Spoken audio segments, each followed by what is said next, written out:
Good evening, councillors. Can I welcome you to this March full council meeting? Do we have any apologies this evening? I've just got apologies from Councillor Wildman. Thank you. Is there any declaration of interest on any of the items today on the agenda? No? We'll go through to the minutes to approve a correct record, the minutes of the meeting held on Tuesday the 20th of February. Is there any issues or concerns? Any questions? No? Thank you. Can I have a seconder?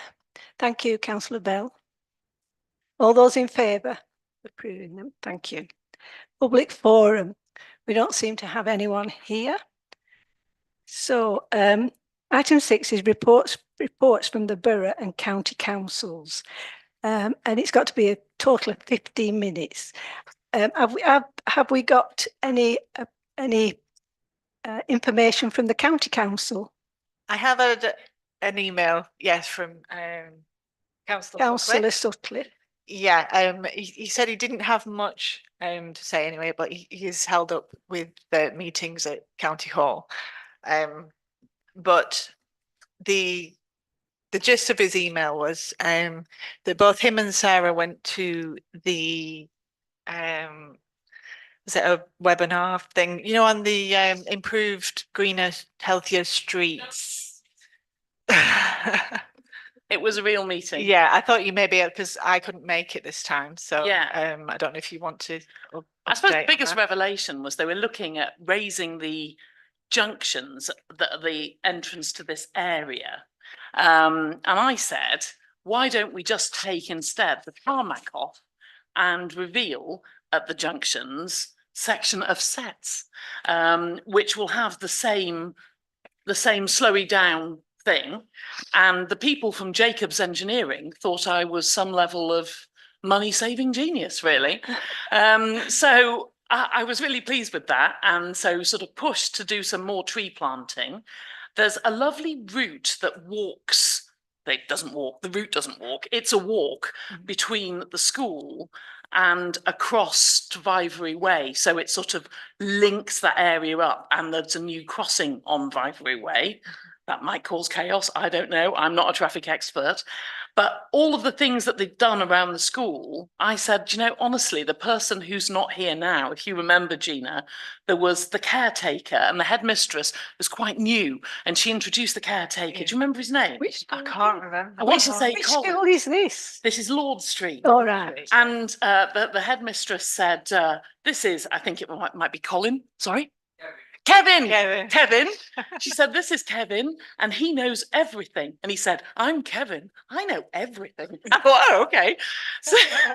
So I said, your big hole here in this consultation is you need to speak to Kevin and the headmistress and the staff, because so much of it is centred around the school. So they agreed that they'd go into school, take the current plans and talk to staff. And that's how we left it. Okay.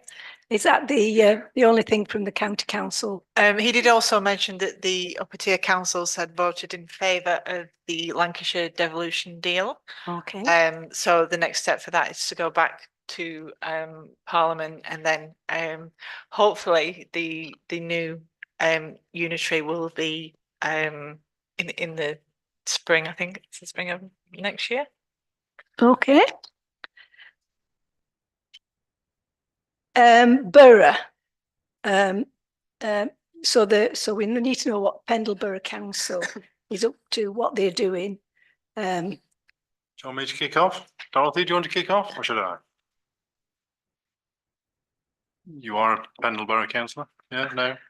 Anyway, right, quick update then. Planning applications from last time. First one was approved, the Coombe Commercial Centre. Newmarket Street was approved as well. Albert House, the extension to the old people's home, that was approved as well. Pinegarth Farm was refused. The Gib Hill thing is on the Colne area agenda this time round. It's also on the Nelson area committee agenda as well, just to rubber stamp it basically. And 15 Skipton Road, the expansion of the dental practice into the hairdressers, that was approved as well. And I've noted that building work's already underway. So that's what we've got so far. None of the other ones on the next page have come through yet. So there we go. That's planning updates for you. On this month's Cone area agenda, they're squeezing a meeting in just before the end of the month. We've got 2 applications up at Piked Edge Farm, you know, the old chicken shed converted into 5 houses. And we've also got the farm lower down, which wants to have some motorhomes. So they're on the agenda. And we've also got some advertising hoardings at Primus, you know, the business centre down there. Far too many hoardings, all of different shapes and sizes and lights and not lights, etc. So one of them's coming forward. Gib Hill, I mentioned, is on the agenda, so we'll just say yes to that one and press on with that.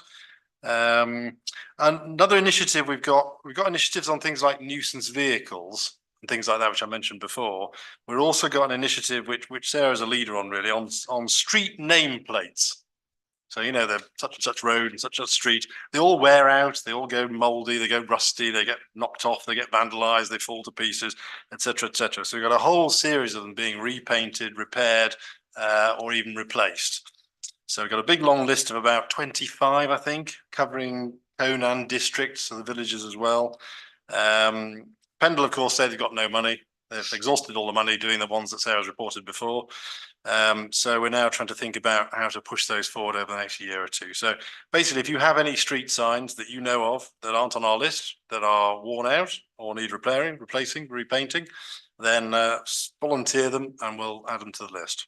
Oh, then you're going to put in a bid to do the backlog. But yeah, we'll have a think about putting in a bid to allocate some money for it.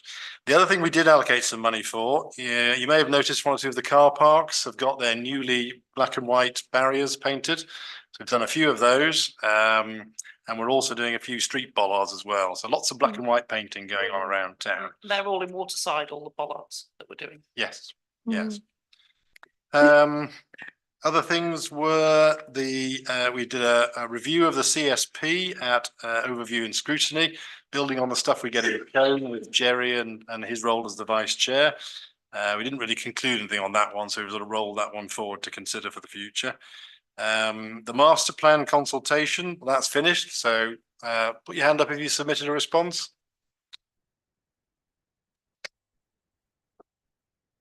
You did a joint one. Good, well done, well done.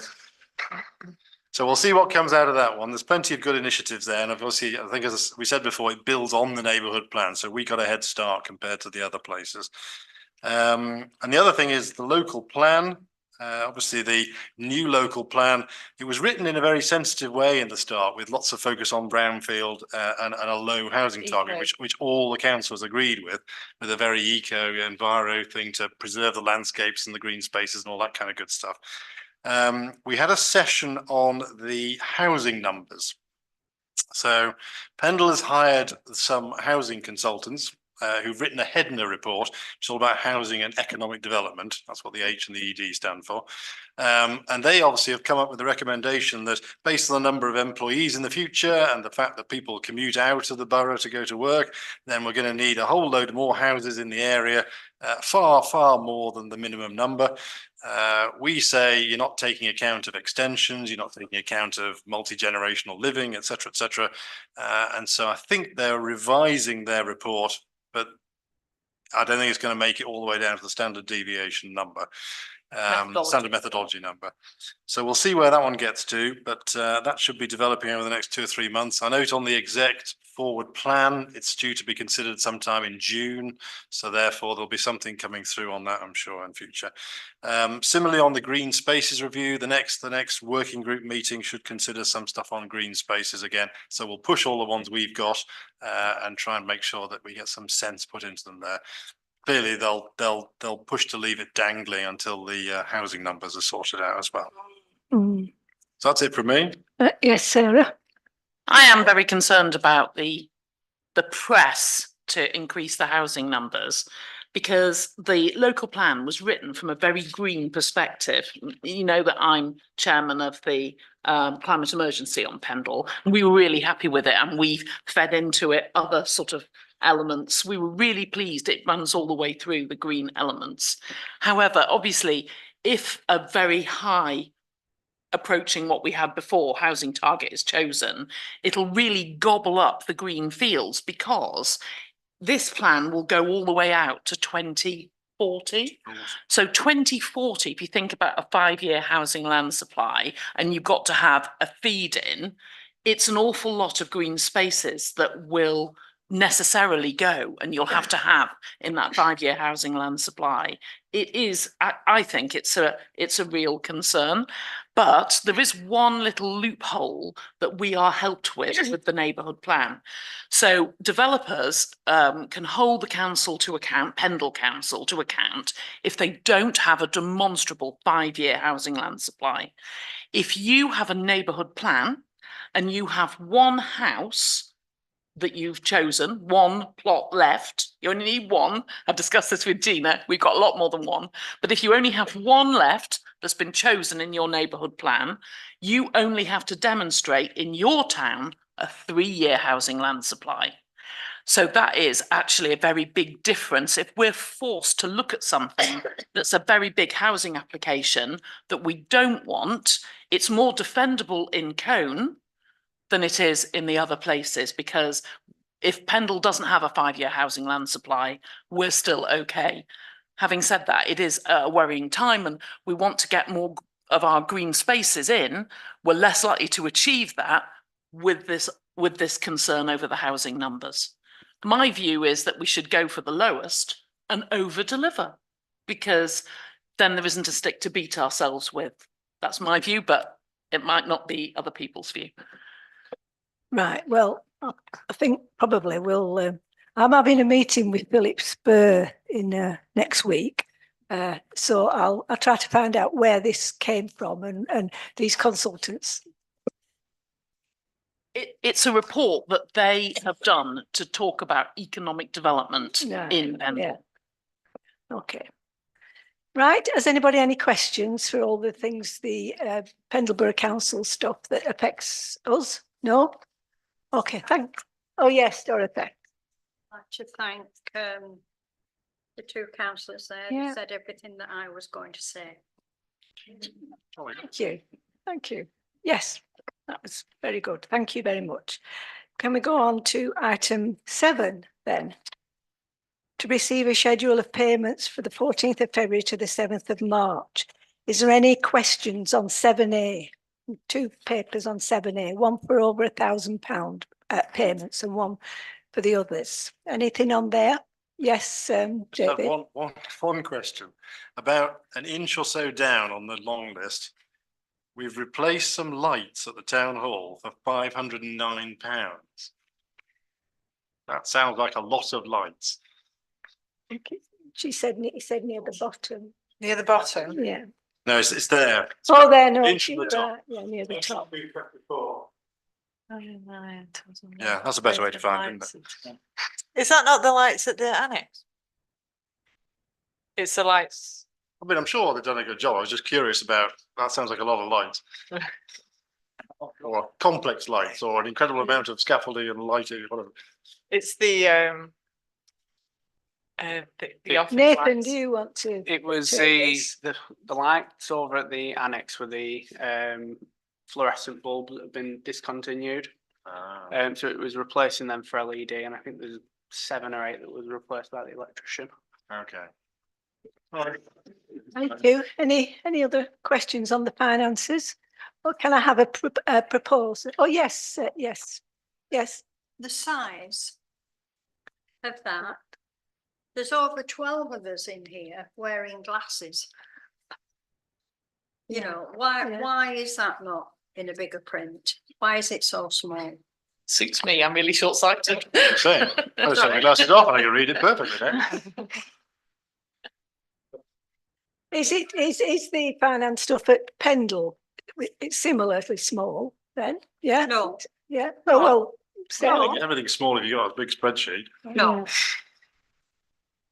I'm making the point that Yeah. that could be bigger and should be. Right. Okay. Just Can we take You've not read the corporate risk. Yeah, well, it doesn't matter, Gina. Yeah. If people can't read it, then they can't read it, you know, whether it takes up another sheet of paper is irrelevant.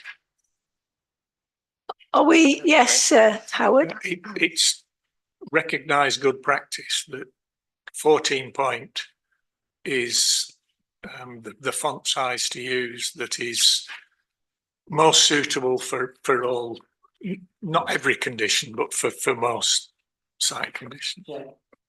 Yes, May I suggest that anybody who wants a larger print gets larger print? So if Dorothy wants larger print, then I'm sure we can, instead of doing it for every single person, if anybody requests larger print, then we'll give them larger print. So well, I it's a think no-brainer. 14 points. Okay, for everybody, isn't it? Yeah. I don't know. I'm just saying, I'm just going to save you paper. Just say if me or Dorothy wants it larger, then just Well, provide larger print. it's just making You'll be printing it on A3 difficult. soon. Thank you. Yeah. And how would you print that out? Well, You can't print the corporate risk register out on 14 point, can you? Well, we all get the gist. A naught, I think, there we go. Yeah, well, we'll take that on. We'll See, look into That, that. that one is slightly bigger, and I can see that. I think it's one of those ones, you're supposed to read them on a computer screen. That'll be better, I think. Can't tell the word But you say. thank you, Dorothy. That's it. Maybe not. Well, I can't see it from there. No, but I think, The long one is 8, and the small one is 12. Right. well, it should, Yeah, yeah, yeah. it should be at least 12. Yeah, yeah, yeah. Yeah. Okay, well, we'll see what we can do about that. Yeah. Well, no, something should be done. Yes. No point saying, we'll print it that small that nobody can read it, but we'll save a piece of paper. No, No. no, you're right. Yeah. Thank you. If we're doing both 7A and 7B, I'll move them both, if you like. Okay, so you're all right with the budget? Yeah, fine. Can we have a seconder for 7AB? Howard, I think he put his hand up first. Thank you. Right. Item 8 is corporate risk register. Oh, sorry, yes. Sorry. All those in favour of accepting the budget and the payments, thank you. Right. Now we'll go on to the corporate risk register. Has anybody any comments? Yes, David? So I've been through this and I've noted the changes made. I think based on our discussion last month, I could say that we could take more credit for the things we're already doing. I think the overriding guidance I have, when I look down this right-hand column, if it says ongoing or continued, that means we're already doing it and we should take credit for it. So there are some scores in that middle section where we could do a little bit lower, but otherwise I'll not make any specific points and therefore I'm happy to move. Okay, thank you. Any other comments? No? Can I have a seconder for the risk register? Take Ian, because he's first. All those, oh no, we don't have to vote for it. It's just for approval for recommendation. So we will vote for it. Are we all approving the risk register? Thank you. Yeah. Yeah. Land purchase, South Valley allotment access is the next item. What's this about? Chair, it's Yes. straightforward. It probably predates COVID, if not even before that, when this started. This is just the final dotting I's, crossing T's, so that we can actually get in and out of the allotment without trespassing on somebody else's land. So Is that River Street? move the access. River Street, is it? Yeah. Which street is it? Which? it's the. It's not. Oh, yeah, that's I know, the- Knox Valley, it's- yeah, yeah. It's the pavement or the access. Yeah, It's just David, the path. the yeah. path. Just got one question on the contract with Maru, we're paying £1, aren't we? Yeah. £30 a pound. Mhm. And on paragraph 9 of the TP1, it says that there's no money changing hands. I think it's, is that- they class it as, if it's, It's a peppercorn. I know, there. yeah, so they put 0 in, Right, even okay. though it's. Just want to make yeah. sure you check that, yeah. Yeah, Peppercorn sounds right. I'll second it then. I think the problem is if you don't put a pound in it, You've could got to have lead, some it consideration. could lead to all sorts of problems down the line. So are we okay to recommend? So this is just For getting the- authorization for the- Mary to sign the documents. Okay, Go for it. all those in favour? Thank you. Right, item 10 is rental property, capital funding requirement. To consider a report from the town clerk regarding the town council's capital funding requirement. And we need to do. Beside that. Yeah, so you will remember that at the last, we had put a planning application in for the shop at number 2. And so we had discussed it at full council, and we had made the decision to amend the planning application, just certain aspects of it. So there was the design of the windows was one. The extension at the back was to be made in stone rather than render. And I think, there was a change to the heritage statement that we needed. So we did agree to amend the application. So whilst we were looking into that, me and Nathan also looked into maybe converting the first floor into a flat. And we thought that if we're going to do it any time in the future, then we may as well just bite the bullet and do it now whilst the property is empty.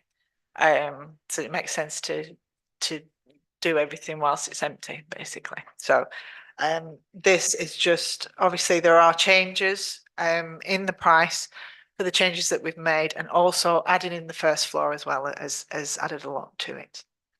So this is just basically to get the approval from the council to borrow a loan of £100,000 instead of £30,000 as it was before. Any questions for town clerk? Yes, Sarah? So Darren rang me up and just sort of got really what my concerns were, and I pointed him to our document, which is on our website for shop fronts. And I do think we discussed last month that we weren't going to do the first floor, and I said I think that's a missed opportunity. I think it's an opportunity we should take now, and the report says that.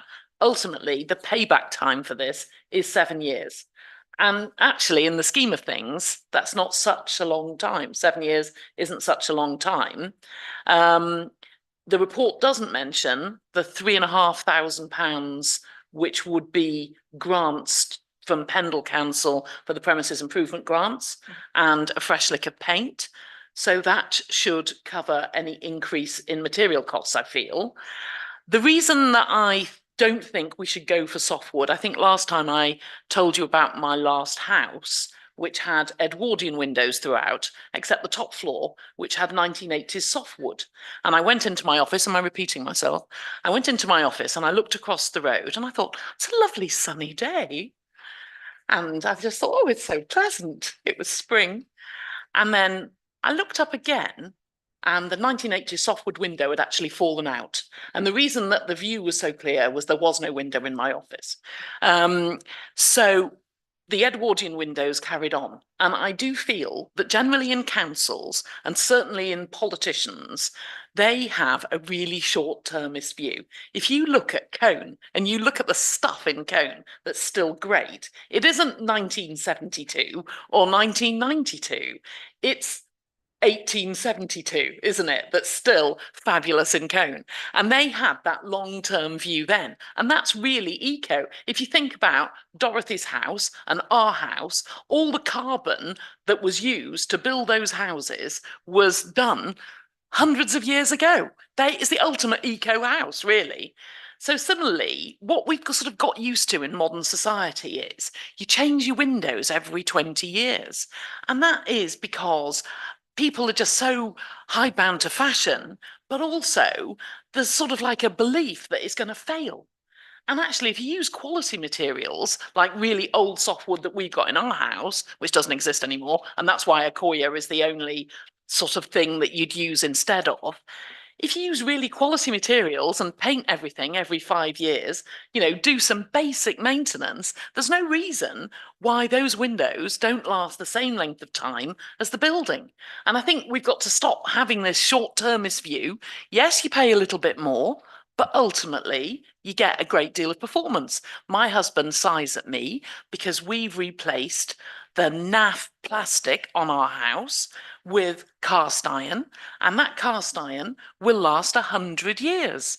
It's not going to last 20 years, it's going to last 100 years. It is the sustainable solution, probably last even more. We bought the house next door to us. I thought we'd have to, that was built in 1906. And I thought we'd probably have to repair or do something. And the builder says the 1906 gutters are still perfect. And I think we've got to have a bit more of that belief. Take that hit now, but it's the right thing from a historical heritage perspective, and it's the right thing from an ecological perspective. We've written a document on shop fronts and fronts in Albert Road. It's on our website. We should be seen to be exemplars. That's my view. Thank you, Sarah. Any more comments? Things to add? What are the windows here in this building? Are they oak? I think they're oak, I think. They're new. These windows are actually, but they are new, but they're in the same material as when the building was originally done. As Councillor Coleman Pass has said, all the buildings that are here are still solid. The newer buildings are falling down. We've got a unique opportunity next door. We need to preserve it in the same fashion that we've preserved this building. That's all I've got to say there. Thank you. Any other comments? Yes, David? The only one I have. No, this David. Oh, No, that's Yes, Chairman. We've all heard what Sarah is suggesting, but I've got some questions I want to ask of Gina, and I think it's fairer if Gina gives the answers rather than I try to give the answers myself. So I've got 1 or 2 questions to ask Gina. If we were to go for I think the idea in principle of doing the upstairs at the same time makes sense, because to do some of the work on the shop front, we've got to have a pavements permit to put the scaffolding up, etc., and to work on the pavement. And we would have to do it twice if we did the upstairs afterwards, because we'd have to put scaffolding back up. So to do it together does make sense. I agree with what we said last month, that instead of that silly render at the back, it would look better if it was either stone or at least stone faced. Right? On the extension at the back, I think it would certainly look better. And I think to be in keeping of what the buildings originally looked like, they ought to be sash windows. So we've costed it on that sort of thing to do the stone at the back and the sash windows to make everything look to be original. But the questions I want to ask Gina is if we have the shop front and the eight windows to replace altogether, so the 8 windows to be replaced and the shop front at the front, how much difference is there, Gina, between doing it in softwood and doing it in Accoya? And I hope everyone's sat in the chair very comfortably and have hold of the arms so you don't fall out of it. And can I ask Gina what the difference is in the cost? Oh, hold on, let me just.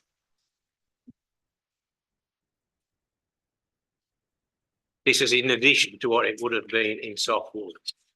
Okay. Right, so yeah, if we use Accoya wood instead of a locally sourced or a sustainably sourced softwood, the amount of wood that we're actually wanting to use, it would actually increase it the amount of £55,000. The Accoya wood is a lot more expensive, and prices are increasing as of the 1st of April by 15%. May I comment? we just had 9 Accoya wood windows built for the farmhouse next door. And the cost of those 9 sashes was £22,000. I know it's less than that. Oh, No, it's only about 14 or 15. 14. And they're large sash windows. Yeah. Proper full size, man size, big size, two-handed jobs. We can show you pictures. And it's literally, we paid the bill last week. I know Hogs do, And it's them. because I went over to ask about some windows, and they do them all in Accoya nearly now. Because I just feel, that the reason I told a story about my office is I think we'd spend the money, but it would be a false economy because they wouldn't last 15 or 20 years. Unfortunately, the seasoned softwood stuff just doesn't exist anymore to that high standard that we used to have like before the war. I think we should get another quote. I say 55 that's a mad number. That's based on the shop front and Right, the shop front as well. and the windows. Right. The shop front is a lot of wood. Yeah. Also, another thought would be that we do all the front in Accoya wood, and do we look at aluminium for the back? I wonder what other things we could do. It's still within the conservation area at the back, so what would Colne Area Committee do with it when they got the plan? They tend to look favourably on aluminium in sort of shop fronts or Victorian wood. Yes. Question is, if it was to be 55,000 more, obviously the loan would have to be bigger. And it actually goes up 20% more than that in the differences, because we can't claim the VAT back on the building work for that building because it's commercial. So we can't claim the VAT back.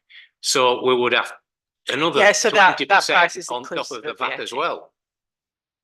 So you'd have another 10 grand VAT on the extra money for the Accoya.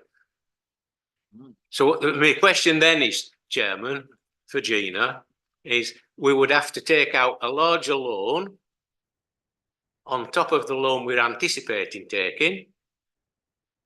And if we took out the extra loan, how much extra interest would we pay over the term on that? Right. This is on top of the 55 grand plus VAT. Yes. So this would mean that we would, because we've agreed to use the income payments to service the loan repayments. It does mean taking it out over a longer time and obviously borrowing more money.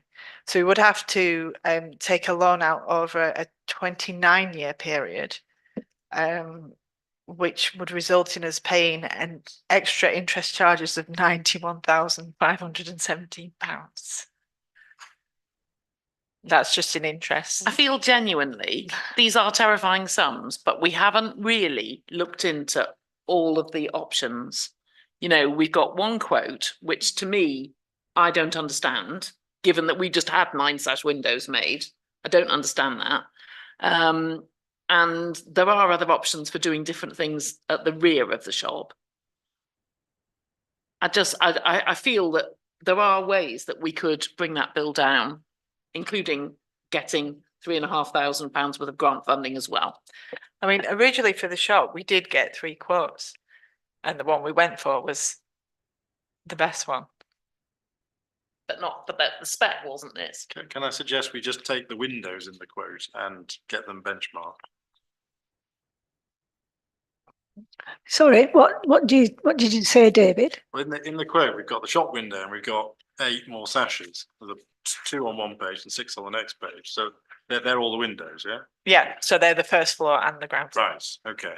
So why don't we get an alternative quote from somebody like Hogs, who deal a lot in Accoya, and see what they can do for those ones at the front, and then get an option for the back for Accoya or aluminium.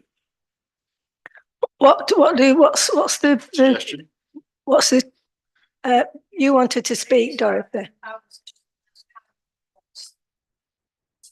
Yeah. Yeah. Yes, Ian? Thank you, Chair. Could we not then split that and look at the quotes for the front in Akoya, in keeping with obviously the historical nature, and maybe looking at the rear. I don't think aluminium will be suitable. It's in a conservation area, but maybe looking for a cheaper wood. On saying that, that's also false economy, because it's okay saying, oh, look, aren't we clever? We've just saved £50,000, but it's okay because we're going to have to replace them again in another 6 years. And then maybe 7 years after that, we've got, so that over that time period, it's actually cost you £70,000 more. So it's actually false economy. So I think we really need to bite the bullet on this. Just look at cheaper quotes. Aluminium would be okay at the back, it would. It's a difficult one because it's not in keeping with the conservation area. And if we are turning around to people who are putting planning applications and saying, we're going to refuse you that planning application, it is not in keeping with, and we do the opposite to that, it's not putting a good impression to the applicants. You know, when we're saying, oh, we can put aluminium windows in, but you've got to put in wood because it's a conservation area. Difficult. Yeah, I understand what you mean. David, do you want to reply to some Yes, of these? Chairman. What it boils down to, I think in an ideal world, I think everybody would like to go for the hardwood. But what it boils down to is, as it stands now, we could do it in softwood for about 90 grand. And you're looking at about 230 grand to do it in Akoya. It's more than double. It would be ludicrous to do it. We'd get undrawn and quartered with old Joe Public out there for throwing their money about like that. We'd never be able to live with it after. But, and this is another thing that maybe Sarah, she would obviously know about it because obviously she's involved in conservation things. But if you look in the conservation document that Pendle Council has, it says their preference for windows in a conservation area is soft wood, with a preference for soft. That was because it was written in the 1990s and they hadn't invented Akoya then. That's the reasoning there. Well, it was 2008 actually. 2000. But I agree, it is a year or two old. Yes, Dorothy. Can I just ask Sarah, are there any examples of aluminium frames in the composite? Yeah, we passed them, and we passed them on the fronts, which the shop fronts, I'm not that thrilled about it. Right. But you know, Growth Lancashire and the previous conservation officer, Rosemary Lyons, was happy with that. Okay. Is it worth talking to someone like Hoggs then, just to get another, do you think, another a different, you know, just another, and if it comes back as the same, well then, you know, if it is that much, but if it is a lot less, it might be something we could consider. Just you know, just to make sure we've covered all, you know, bases. I suggest something that I could move then, Chairman. Yeah. I would be totally opposed to pay double what the quote is, if that's what it had to come. You know, I think spending, which it did relate to nearly £250,000 to do that shop and the flat up, yeah, which does seem, it's astronomical. I would be totally opposed to that. What I would not be opposed to, and I'm quite happy to move that if someone will second it, is that we ask Gina and Nathan, he's involved in it equally, to get some alternative quotes for the wooden parts of the project. That's the windows, both front and back, and you can put different specifications down for them if you wish. But if we got some alternative quotes for the wooden part, which would be the windows at the front and the shop front, and the windows at the back, and equally the doors, because there's 2 doors at front. They're quite expensive in Akoya, and there's either 1 or 2 doors at back, isn't there? But they don't have to be in Akoya if well, or I don't know whether they do or not, Chairman, because if you're saying you want to go for Akoya because you don't want it to rot away in 20 years, yeah, why do you want the back to rot away? yeah. The same argument applies to both. It's not just because it's a conservation area, but But the advice we have been given, and it's reliable advice, is that softwood will last equally as long as hardwood, provided it is looked after and maintained properly, because keeping a coat of paint on it is what keeps the weathering and the damp out of it. And it's actually the neglect of not maintaining the paintwork and keeping it sealed that causes the problem. And if it's maintained properly and painted properly and done regular, the advice we've been given is that softwood will last as long as the hardwood. But I'm not opposed to getting some prices. I think we should get some extra prices for wooden windows and wooden shop front anyway. And I'm not opposed, and I'll move that we get those prices and bring them back to the next meeting. Thank you. There is just one thing that perhaps you didn't know, or perhaps you all know, I don't know which, is that the shops on the other side of the road have no problems at all. But the shops on this side of the road have a lot of problems because the sun beats down on them. So from a paint perspective, they have quite a lot of problems with sort of bubbly paint, etc. But also from a warping, whatever perspective, they have quite a lot of problems. I think you've done loads of research, Gina, but I think I'm finding these quotes too unbelievable, even with a shop front, knowing that that's a lot more than a window. That price is inclusive of that as well, though. So Right. you've got another 20% on top. It's, these are enormous. Let's see if we can do any better. I'm sure we can. I just feel that we can. And then let's see if we can look at options at the back, like aluminium or whatever, and see what we can do to make a sensible, long-lasting, ecological response. Can I ask, Chairman, someone said, Oh, right, oh, everybody, yeah. All those in favour? Thank you. The 3,500, yeah. Chairman, unless someone contradicts me, I am of the opinion that is to put if you want to put in for a grant, which I think we should do and we will do, but if you want to put in for a grant, you have to have a copy of the plan that you're going to do. So until we've finalised what we're doing and drawn the plan up, I think our hands are tied because we don't have the plan to submit with the application. Yeah. So we can't apply until we've decided exactly what we're doing and put the application forward with the plan. Yeah. Am I making sense there? Yeah. I think we all want it to look lovely and to be better than any other. We want to show that we understand, but as you say, it's money, so if we can do something at the back differently and try to get cheaper quotes. Thank you. Item 11 is Colne Junior Council.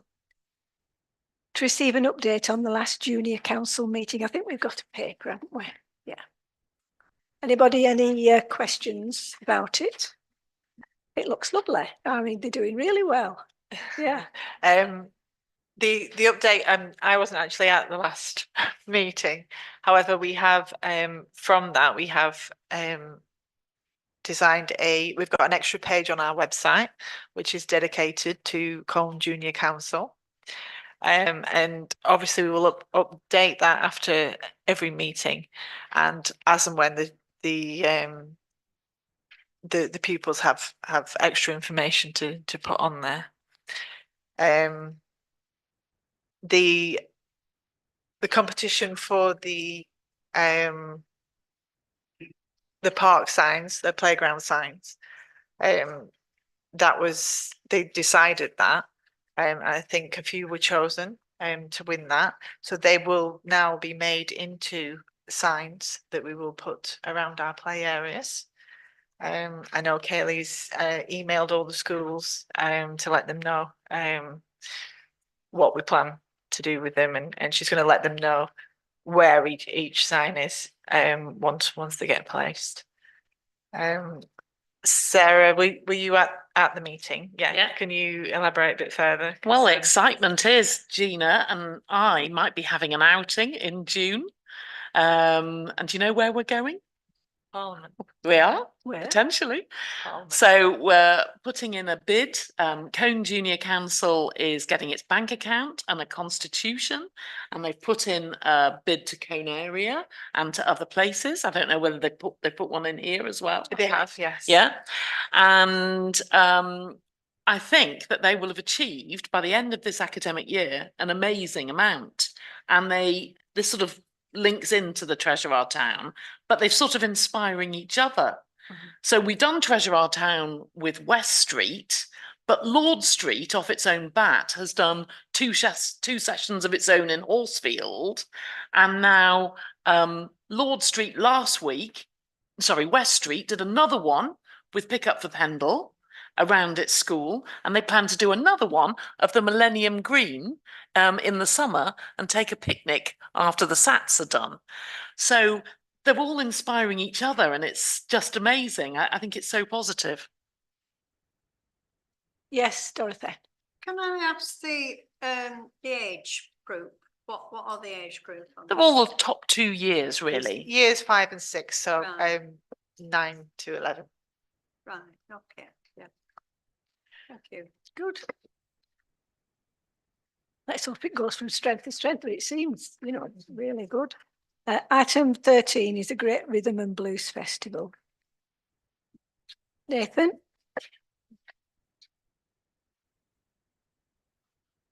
Oh, sorry. Yes, sorry. Treasure Our Town. So we have also added in the service section of our website, we now have a dedicated page to Treasure Our Town, which we will update after every session. Obviously, we did have our first session at the beginning of March, which was very well attended, I thought. And hopefully, obviously, we have West Street School. They joined us, and they all seemed to have a really good time, actually, which was strange to be picking up other people's litter and enjoying it. But yeah, it was. But the amount of rubbish that we actually got together it was phenomenal, wasn't it? There must have been about 25 bags of rubbish, and that's just in an hour. Yeah. So yeah, but hopefully, obviously, if we keep on top of the promotion, we'll get more and more people joining. We're hoping to join with like Pick Up for Pendle and other groups that are doing it as well, to try and obviously consolidate the efforts in the town. Ian got his big picture. You only see his back there. Yes, Ian. Thank you, Chair. I'm glad they got my best view. I think the best part of that was the children, the young pupils. They have set an example. I mentioned before about the Cone Junior Council. We could do a lot from taking lessons from those young people as adults. They have really led the way, and especially on Treasure Our Town. The amount of work they put in, they were uncomplaining, that they volunteered. I think we should just follow their example constantly. It's so easy for people to knock the youth of today, but you get this handful of children, and they are so good. Thank you, Ian. Dorothy? I think a huge thank you to Alice Mann, who's been doing this for years and years, every single week. Yeah. All through the winter, whatever the weather throws at them, they're out there. So, Yeah. and it's good that other groups are now coming on board. But thank you, Alice. Yeah. And I think I was near Alice when we were picking up, and she's very, she knows a lot about what it is that you're picking up and what and all the things like that. So you can tell that it's a half a work. Yes, Alice. And well, can I ask David? David, you wanted to say something? Yeah, it was incredible because I went into West Street School 2 days after you'd done your and to do my coaching at Bowles, and the school was absolutely alive with it. The kids were absolutely on a buzz Yeah, good. at what they'd done, and they were talking, and it were unbelievable. They got a great deal of pleasure after doing that, and a great deal of, satisfaction. And, there are signs, I've done all the schools you've gone over the last few weeks, and there are signs in most of them that where we've always had trouble before in getting this junior council and all the other things, you're quite right, they're feeding on one another. And I think it'll turn out to be fantastic for us. Yeah, good resource for us, yes, and working in partnership with the young. Yes, Alice. Well, thank you, Dorothy. It's obviously a team activity, Waterside Action Group. What impressed me about the Treasure Hour time was the fact that the children learnt so much.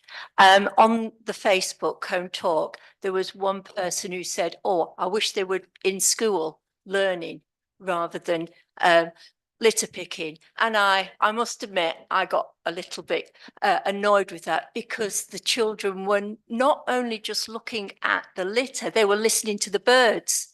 They were asking about the trees.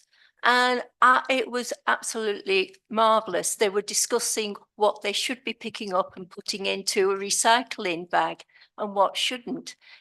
There was a real learning experience there. And one of them said, "Well, how much did they get paid?" And we talked about volunteering and the fact that, yeah, we were here giving up their time, just as they were giving up their time. One of them wanted a McDonald's as a treat, but that's how the volunteering idea came through. So there was just a real buzz and excitement about that. And also going home and explaining what they've done will be just wonderful. Yeah, thank you, Alice. Yes, Andy? Yeah, I know the subjects we're talking at the moment, but I know Council Alice has done a lot over the years, everything that's been done. But I've seen Councillor Michael on a weekend picking up rubbish at hotspots near Asda. He's been up. Last weekend I was going to work and he was picking rubbish up outside the Crown. So it's not just one person. No, it's not. There is a concerted effort for several members of the council. Yeah. And I think we're all getting better at actually being more hands-on. It needs it. Yeah. Chair, Yeah. Chair, I don't know whether I agree with that. What we are short of is volunteers. It is, yeah. Volunteers to come up behind us. Yeah. Who can't always do it. I've always done stuff, but I can't now. These people are going. We said this in Colin Bloom years ago, that there wasn't the young people coming up and volunteering. But this kind of thing is a great platform for that. And like Alice says, the education, I saw that comment, almost replied and decided against it. And all that education that they got from that. And if they go home with a feeling, actually, I'd like to volunteer, then that's all well and good. Yeah, you're right, that we have had trouble getting volunteers. Neil. It's wonderful how this small town comes together. Charity work, it's one of the best places ever for charity. No matter how people are skint-wise or whatever the job situation is, you can always get charity from Com. It's amazing. Did we not years ago have a volunteers day at the municipal hall? Can we not do one of those again? Would it not be suitable to do a volunteers day? Thank you. I had one about 3 years ago, just before the pandemic, at St John's. And to be honest, it was a complete flop, really. I mean, people came in, but not the amount of people that we expected to. And we had about 20 different organisations that came along. who needed volunteers. And it is something that John Gott and I arranged it, and it is something that we're talking about doing again soon, Right, I've got, is it David? but better. Yeah, I attended this particular day. And we left about an hour before it was due to finish, and we went home thinking we'd achieved absolutely nothing. And we ended up getting 14 different sessions out of that. Maybe not from the people that came through, but we got them from all of the organisations that were in there, used us, and it turned out to be a really successful day for us. We didn't get no volunteers in that sense, but we got people using our facilities that now pass it on, and it's got to the stage now where our diary is nearly full. Yeah, which is a great thing. But yeah, it didn't look on the face of it as though it had done absolutely anything, but it did, and it actually was worthwhile. I think we were told several times that had we had a sign outside, which we did, but we advertised it well, but we didn't have a sign outside that said, "Come in, be a free curry," which curry on the street provided, we might have got more people. There's always people down here. Yeah. So that is one thing, you know, a lesson that we've learned. We will make sure that Right. happens next time. And I want to thank Michael for all the unsung things that he does with litter and picking things up, Michael. So thank you very much. You're a quiet man, but I know what you do. We were at that volunteers there, and it was painful trying to get them in. Yeah. But talking about the children, we've had children down doing things other than litter picking. We had them down doing planting down Primid, and they love that feeling of engagement. Yeah. It's a slightly proprietorial, and I think if we could encourage more of that, that would hopefully in time flower into making a more chance of having them as volunteers. As at they a go later in. date. Yeah. Yes, Alice. Interestingly, we were working on the guitar bed, the Bloomers, this morning, and we talked about the volunteering day and said how good it was and that we did need to have another one. So I'm really pleased that you've brought that up, and I want to say it was a good event. Girl Guiding was there, and we went on a course for bowling, and absolutely it just raises people's profile. And I think that's a really good idea, and we should have one as soon as possible. We do struggle with volunteers with Cone in Bloom, but I've now got in contact with Enable, and we've got a group that are coming on Thursday to do some gardening at Bethel. So there are people out there, but we could do with so many more. But yeah, it's a start. Okay. Just one question. Are we going to have one, a Volunteers Day? Yeah, we are. Yep. Yeah, all right. So it's going to happen then, isn't it? Yeah. So I know, sorry, it's going to happen. Thank you. Right. Okay. Right. Item 13. The Great British Rhythm and Blues Festival. So the full main stage lineup has been confirmed today, with all contracts being returned, and Corn Blue Society 90% of the way through programming the fringe element of the festival. The marketing has started properly now for the festival. We've got adverts going out in blues related magazines, banners, gateway boards, social media, all that sort of stuff. All the operational elements of the festival have been booked and arranged. The t-shirts and pin badges have been ordered, so we should have those in about 8 weeks' time. The new Blues Festival website is due to be launched in about a week and a half's time. We're just sorting out some technical issues behind the scenes. But everything seems to be running smoothly, and we're counting down until the festival. In regards to ticket sales, we've sold 166 tickets and 45 camping pictures.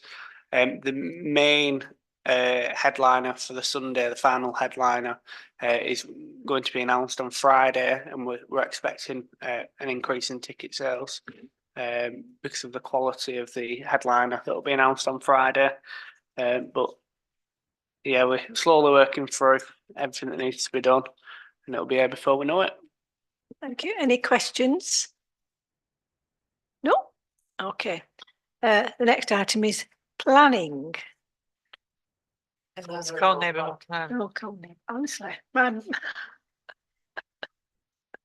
Cole neighbourhood plan, yeah. So I think we had a really pleasing number of people here. The room was nearly full, wasn't it? Yeah. Did you run out of pie? No, we did have some left. One Not- man came to me from Yorkshire and he said, I got seconds. I thought you're from Yorkshire. So yes, we had a little delegation from Keighley Town Council. And I hope that, you know, I didn't go on too long. I hope that we did manage to capture information from people on our very undersized map. And I wanted a massive map. Gina couldn't get her hands on a massive map.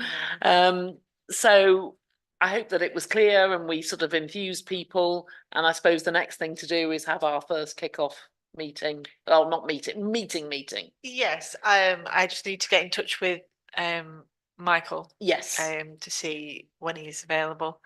And we probably need to decide how often we want to meet, or I think if that will it's- become apparent at that very first meeting. Yeah. Because we'll sort of lay out some of the ambition, the changes in the law, and some of the things that we want to do. And from that will flow quite clearly things that can be achieved quickly and things that can't be achieved quickly. And I think it'll become apparent how often we need to meet from the workflow. Any questions on neighbourhood plan? No? Okay. Planning. The first one is 24000140. It's a TPO for South Valley Drive, Colne. We all okay with that? It's an ash tree, yeah. He did actually, the tree officer actually rang me about this one. Oh, yeah. Because it is quite a prominent tree, I think it was, but it is quite a severe case of ash dieback, unfortunately. Are they going to plant something else? They are, yeah. There is a project to replant. So. Yeah. So are you all okay with that? Yeah. The next one is 24/0142/HHO. It's 20 Judge Fields, Colne. It's the erection of a single-storey rear extension. Any comments? All the people who've been looking at it all afternoon. Yes, Councillor Thomas. The one question I've got in mind, there's been one objection to it, which is from the Oh, just a minute. which is from the next door neighbour. For people that don't know, it's about halfway up Judge Fields opposite Coleridge, and because of the lay of the land, as you can see from the front, the view from the front of the house there, the garage that belongs to the house is quite a bit higher up. So the house next door is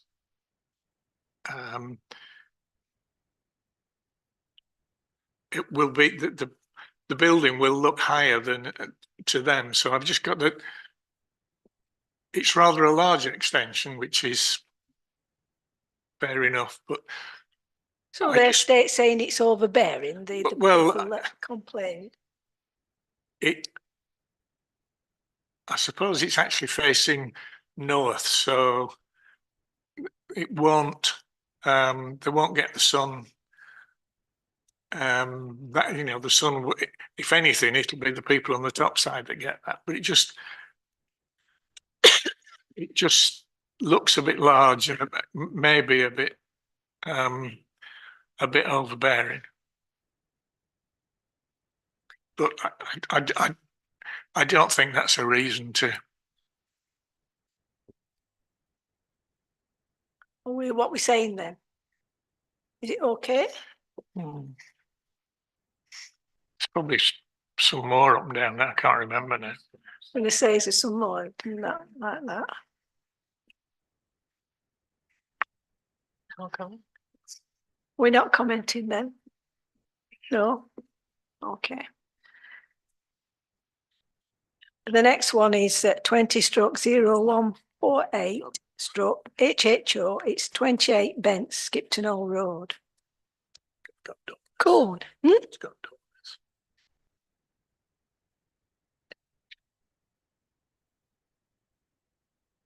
What do we say about this? It sounds. Is there any other dormers up There's on one on it. Bents? The plans show that there's one there now, but they're taking that away and replacing it with a bigger and better one, or replacing that with a bigger and better one and two more. Yeah. Yeah. Yeah. Is it on your left going up there or the right? No, it's on the sharp corner. It's on Yeah. the sharp corner where it, Right. but I mean,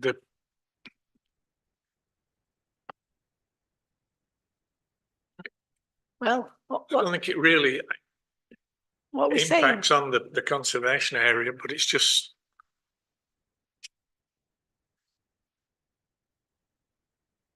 Yeah, I mean, it's what's there now, basically.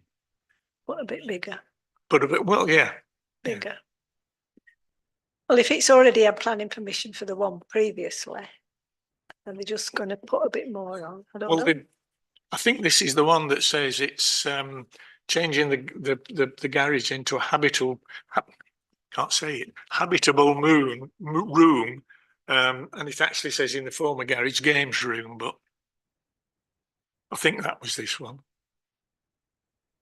I think, you know, the materials are what they are. Yes. Are they building? I'm reading this. Are they building a single story next to the garage and building them together and then building the dormers on top? Is that what? Because that's what I'm reading.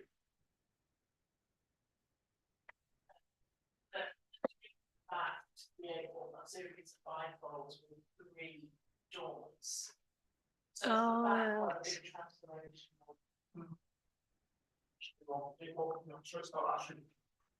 It's not on the not on the main road. It's the back. So what are we saying? The horse bolted when the permission for this and the next dozen was given, so Yeah. don't know when that was. I just don't want all the rest of it in the same. So no comment then. It's Okay. heading up Skipton Old Road towards Yorkshire. Oh, they'll be doing it all the way up. Right, the next one is 24/0150/HHO. It's Whitemoor View, Red Lane Cone, erection of a single story flat roof extension with roof terrace and canopy.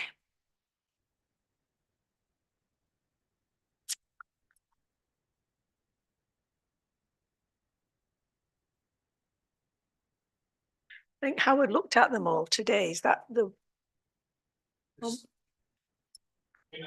There was I think this is what had a 3D view, which looks a bit like South Fork with the It's horrible. porch in front. Well, it's not a porch, it's Yeah.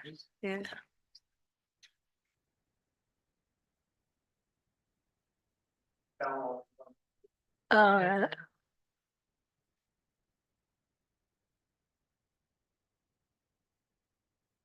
One's not as bad. You think all those carefully now. Chairman, a lot of people won't actually know exactly where this is because it is in quite a, if you go walking down that area or walk round, you know, Berwyn, it is quite prominent. And it started life as a barn. It then got extended considerably to more than twice the size of the barn and became a property that some of you will know as the Bullion. And now this extension is to extend that even more. So do you have the 1948 rule? I don't know. Is it in Greenbelt? Yes. Yes. Yeah. So now we've got the 1948 rule, and this is a weird thing for those of you that don't know. They look at the size of the house in 1948, and then they work out a percentage of how much it's grown. And there's a, okay, but it was a building then. And that's the whole thing about keeping the openness in Greenbelt. So there's one on Red Lane, which I'm sure, David, you'll remember, that's actually on Red Lane as opposed to off it. Do you remember it? And they wanted a great big extension, and we weren't that happy with it at the town council, but we weren't, this is the first time I'd heard of them. That's the old picture. Yeah, that's the old one. Go to the very top. It's not as bad as that now. Proposed, amended. Is there amended? The latest one. Anyway, we weren't able to really say why we didn't like the Red Lane one, apart from the fact that we thought it was overdevelopment. But they did the maths on how much that building had grown, and it was way over what is allowed in the Greenbelt.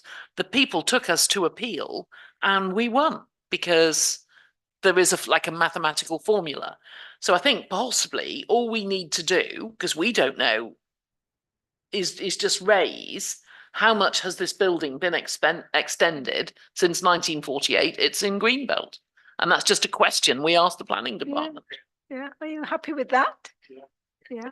I think it is over that size.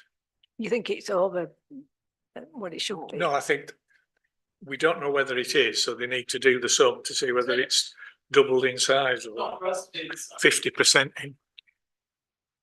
You're going to speak, David? Yeah, what I was going to say is when I say it's prominent, if you were to go and stand on the top of Red Lane, it's about halfway between where you would be stood at the top of Red Lane and the lake. And it's down that hillside. So perhaps we could say, because we had this recently with the houses on Keighley Road, that none of us, including in this room and at Cone area, raised, which is that there had a lot of glazing at the back. And Neil Watson was very concerned. He went across the valley into Trawden and he said, I think that will just look really glaring for in long range views. So that is something that we've learnt recently. So we could also add, we think that it's very prominent in public footpaths and in long range views, and therefore that glazing could be glaring. Yeah. And we can ask that question as well.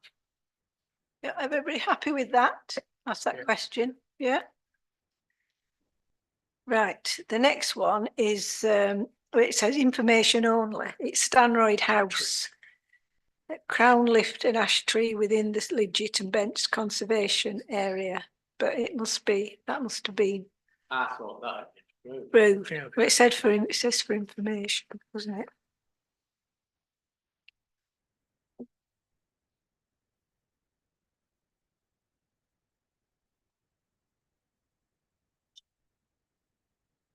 Crown David's slacking, Chairman. I think he must have signed it off and not told us. I think you have. Yeah. Right. Kaylee does plan. Yeah.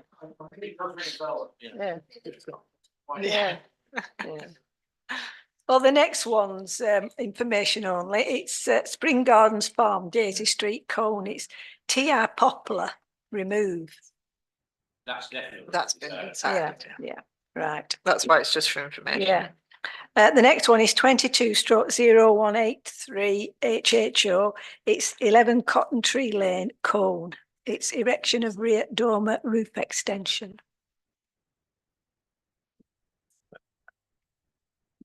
Yes, Sarah? I think this is unintentionally amusing. The applicant offers to do it in white PVC like next door. I think that we shouldn't go with that. I think that we should say, no, do it in slate if you're going to do it at all.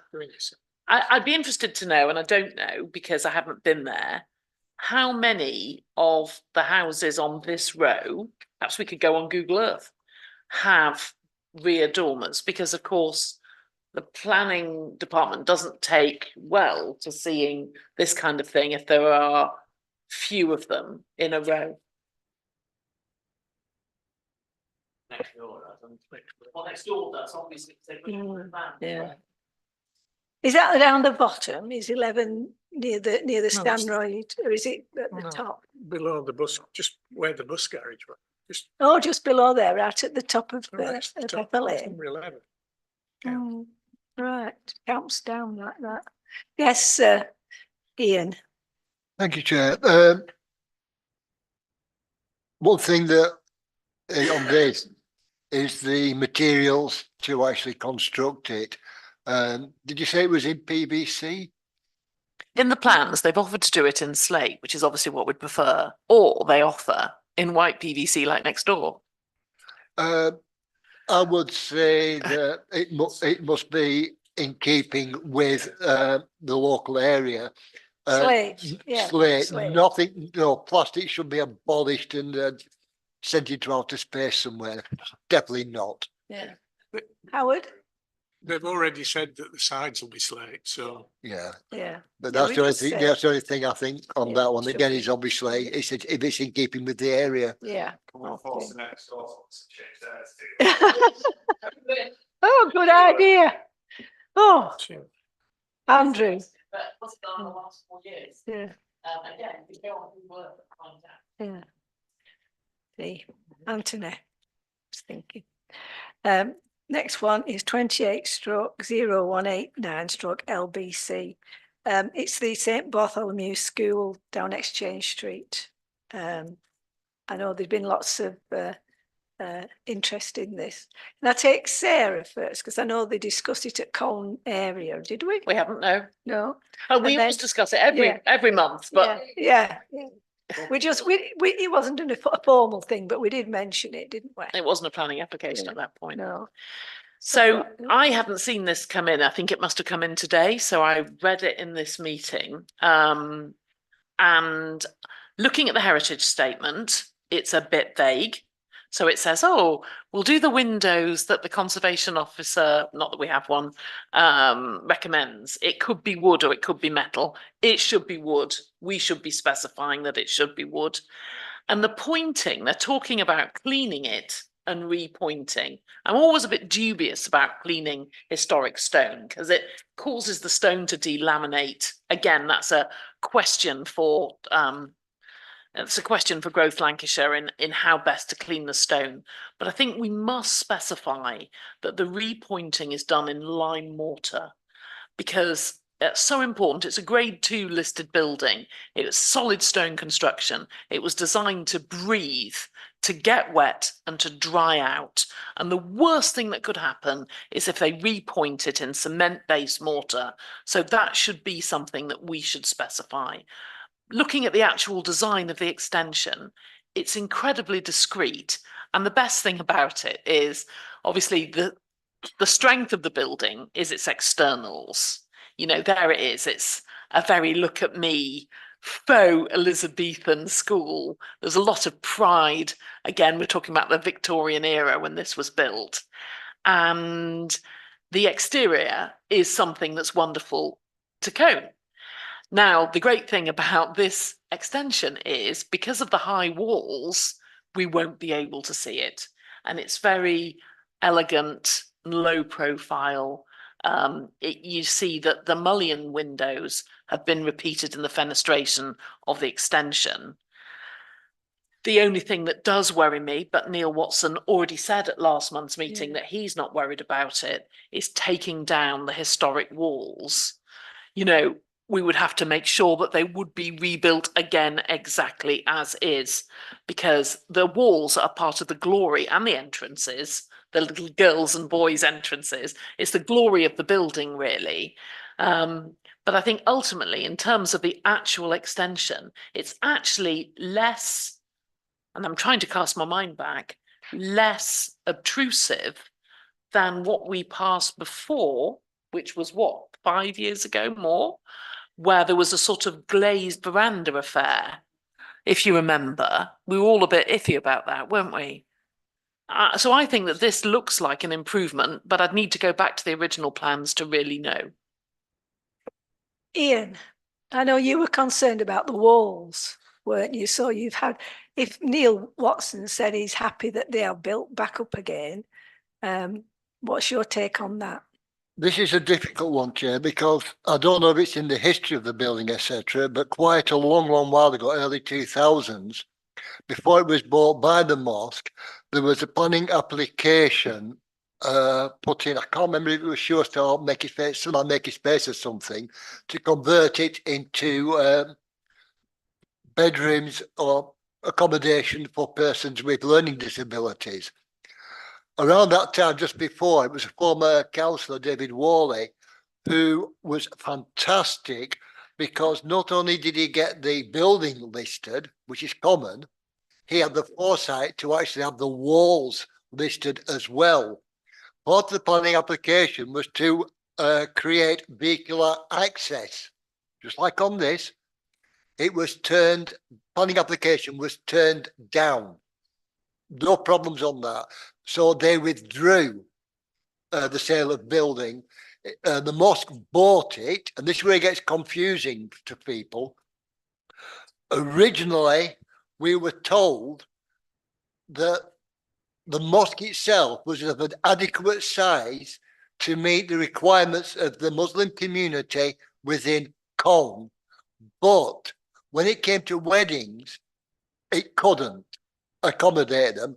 They were going to use the school for weddings and other functions, and afterwards to use it, to allow the community to use it for their own use, community groups. And then later on, without telling anybody, when the plans were submitted, when you look at the plans, it was an Islamic teaching centre. And then they wanted to demolish the walls so they could use it as a car park at the front. And that's always been controversial. And I think, no, that should not happen. End of story. There's no arguments. It is a listed structure. Otherwise, what is the point of listing anything? If a group of people turn and go, we disagree, let's ignore it, let's lift it, okay, it's a waste of time. So I think we should really sort of stick to that. As for the extensions, again, is there a need for? It's an historical building. Yeah, they are unique, and adding bits onto it when it's unnecessary. If it's for its original use as an overspill for the mosque, there's no need for it. And I'm a bit worried that they're now saying, no, it's an Islamic teaching centre. We haven't got the population in Colne to justify that. No, we haven't. We don't really know what it's. Chair, but I think sorry. Neil was put his hand up. Wait, I just have to. I'm Ian. having communication with one of the emails there. And as far as I've ever been concerned, that was not going to be a mosque. I've just seen the photographs of the new and it's a mosque. It says there, the pictures, it's a mosque. So when I leave this meeting, I'm on the board with this, because I have been supporting them. When years ago, I had my car down in flat, I had bought them, and I was going in the street, I mean, and the only beans. And I've always gone with them because it's never going to be the big door on the top, and I've been in the pubs and I've had lots and lots of asshole here. And I've always stated that, no, as far as I'm concerned, it will not be a mosque. And I sit here now, from the hundreds that I've seen the photographs, and if that's not a mosque, this is not a countdown. I mean, I don't know. I'm sure, I'm on the phone, I'm gonna get out of this here.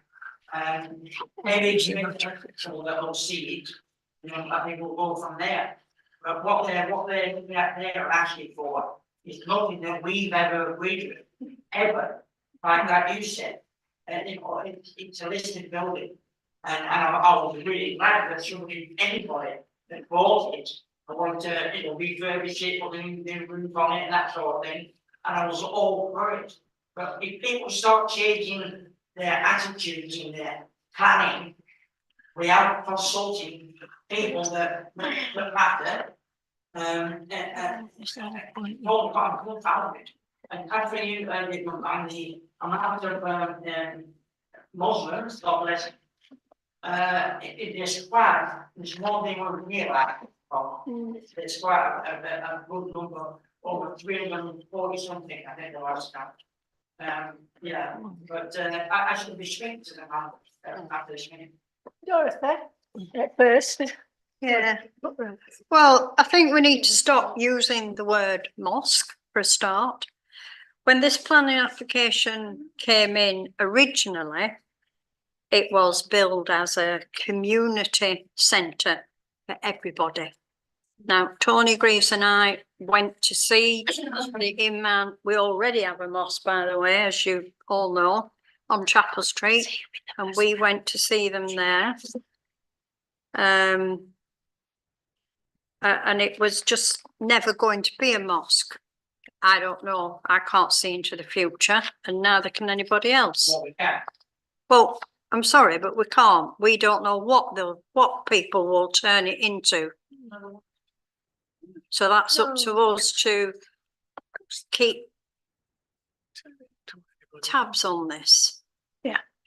But I feel that we're getting into something here that we shouldn't be. It's a planning application. It's got nothing to do with religion. It's got nothing to do with how many Asians live in Colne. It's got nothing to do with a mosque that may develop. It's a planning application for an extension. Thank you. We've got Pat, we've got Alice, and we've got what you were when you put your hand up for? Well, I did several minutes ago. You appear to be ignoring me. It's just like being at home. No, Like being at home. I saw you, but I think Pat put her hand up before you. hand up before, yeah. She just couldn't see me for you. Leaning on table. Can I say 2 or 3 things? First of all, when Dorothy and Tony went there, I was with them. And unless they went once more besides me. But I went with Tony, and I'm sure it was Dorothy that were with us, and they said it would not be a mosque. I don't care about, we're not talking about religion, we're talking about what they said. They told us it was not going to be a mosque. The end. We've got a mosque. It's a straightaway. Then they said that they would keep it to the plans that they would keep it the way they had to do. Then they started taking flags up, but they were told to put them back, so they put them back. Now they want to take some of the wall down, which is grade 2 listed. No, it's wrong. It's grade 2 listed. They can't take the wall down. There's already a door in there. You can get a coffin or whatever through it. You can't get a car through it. Why would you want to take a car onto a flagged yard? You know, it's part of the building. It's all inside, it's part of that building. They've not stuck to what they've said. If this is what they're applying for, they have not stuck to what they've said originally. Too many of us have heard what they've said, and now they're changing it, and it's wrong. That's a listed building. That should stay as a listed building, and it should be treated the way anybody else would treat it. I think it's wrong to knock some of that wall down. Thank you. I've got Howard, then I've got Alice, and then I've got Patricia. Okay. Thank you, Chair. I'm a bit worried about the undertones that are floating around here. What we've been asked to look at is planning application that's come in, albeit in very recent times, so we've not had much time as councillors to look at it. The fact that somebody said 5 years ago it's not going to be a mosque, or somebody said it's not going to be this or it's not going to be that,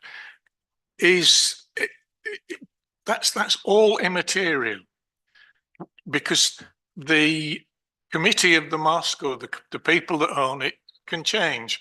It could be sold tomorrow, and someone could come in and say, I want to keep it like this and open it as a school for circus skills or anything. There are lots of nice indicative drawings on the portal, showing all sorts of things, and it looks, the inside of the building, as far as I know, isn't listed. The listing only covers the outside, as far as I know. If it covers the inside, fair enough. Just to say that in listed buildings, the whole listed building is listed, but it's true to say that the heritage significance of the interior is largely lost. Yeah, and what we shouldn't forget as well is that building has been empty now for, it must be getting on for 20 years, and it is just gradually going to wreck and ruin. Various people have come in and said we want to turn it into this, that, community centre, flats, goodness knows what. But all we can pass a comment on are the plans that are on the portal now, the plans that Mr. Shah or the mosque committee or whoever have put in to judge it on. Whether somebody said it's not going to be a mosque or something, immaterial. The planning application, as far as I can remember, doesn't say anything about it being a mosque. If I was being reading between lines, because one of the things they're asking for is a mortuary. So I suspect they want to use it for funerals, which tend to be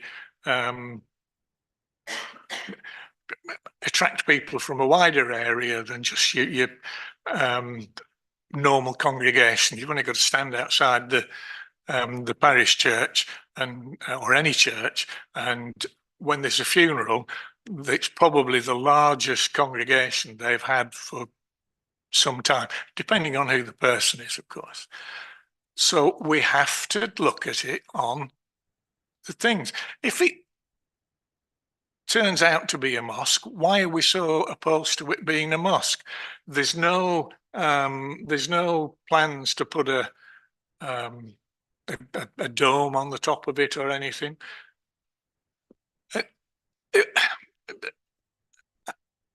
I don't want to fall out with people, but there are undertones still going on because of, they're saying, you know, that it's a group of Muslim people that want to do it. Well, that bears absolutely, it has to be looked at as if it's Mr. So-and-so from down the road. And that's what we've got to judge it on. The fact that, you know, Ian went into long bits of history and so on, that to a certain extent is irrelevant, other than the fact that it's a listed building and that the wall is listed.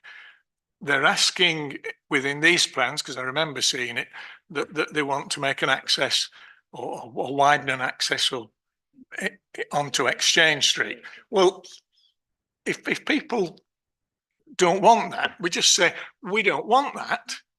And that's the end of it. They then can't do it. And, you know, just to start getting, as I say, there are undertones in this that I don't like. And I'm very sad that such things are being said in this chamber tonight. I've got Alice, and then I've got Patricia, and then I've got Neil. Basically, I would just be absolutely, well, it'd be lovely to see this building used for whatever purpose. It's an eyesore at the moment, and it's getting worse. And it's such a shame because it is a beautiful building. My concern, as I can hear from everybody else, is the wall. I'm concerned that if it's taken down, it will not be built up with the same stone. This has happened before. Things have been taken down, and for some reason, different stone has been put in place. And I can't see where the actual opening's going to be. Is that Exchange Street? So, yeah, and that is just not on at all. Not to develop that in any way, and that gives rise to problems with parking, because obviously they will need parking, and it is very difficult on that road. So, planning issue. We don't want that wall to be taken down at all. Thank you, Patricia. Thank you, Chair. I'd like to echo what Councillor Mann's just said about the wall. As Councillor Coburn has said, it's a grade 2 listed, and you know it should be kept intact. My 2 points are the replacement windows. This is what I'm basing purely what I can see on here and what I've heard. The replacement windows, are they going to be in keeping with the conservation area? And this has realignment of existing pedestrian access. How are they going to do that if they want to, if they are intending to knock the wall down to get room so that the funeral vehicles can go in? It's all right, Sarah. So yeah, that's what I'm concerned about. That. All right, thank you. Yeah. So this is what they're hoping to produce.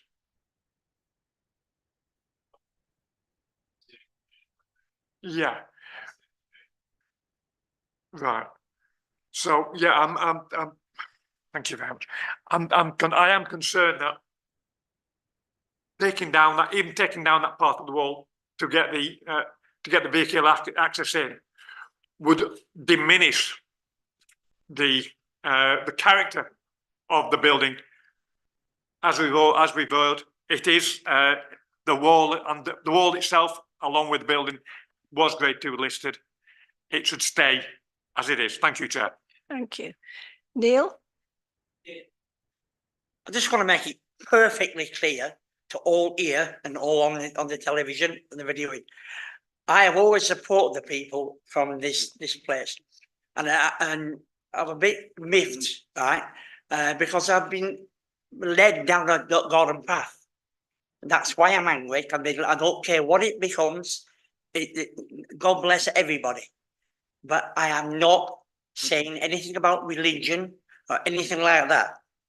I'm just saying that I've been led down a garden path, and they're now changing it to something that I won't support.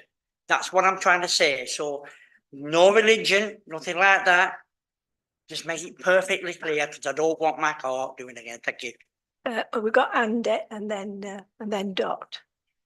I've just got a couple of points actually. The first one is it says change of use to class F1 brackets F. Can somebody actually tell me what that is?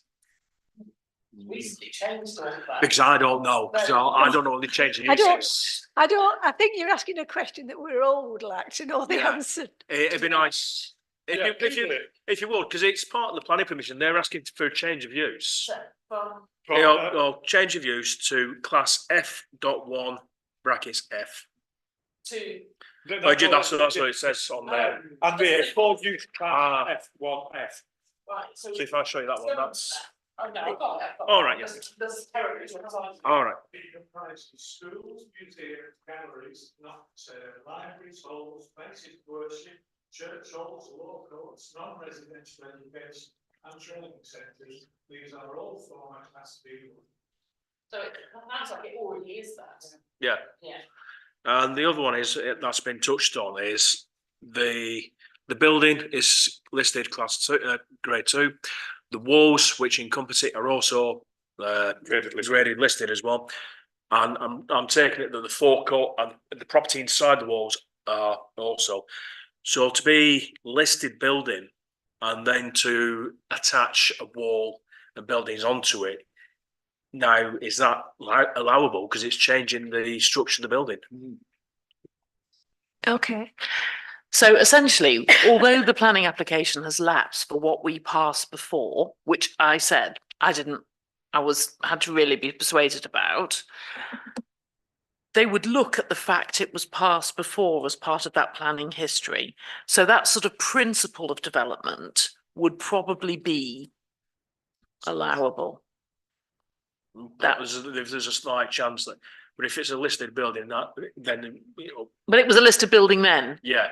So they weigh up. They say, well, it's a balancing exercise. So they say there's this much harm, and then there's this much public benefit, and then they weigh it up. So say David was going to buy it for his own house, and then he was going to do all of that. They'd say, well, the only person benefiting from this are the Cleggs.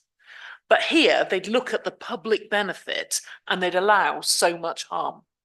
That's the way they do it. Right. Okay, thank you. I've got Dorothy.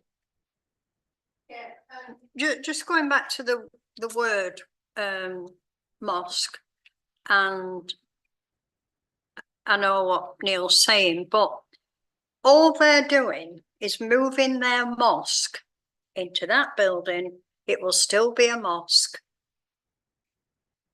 You know, that's it really.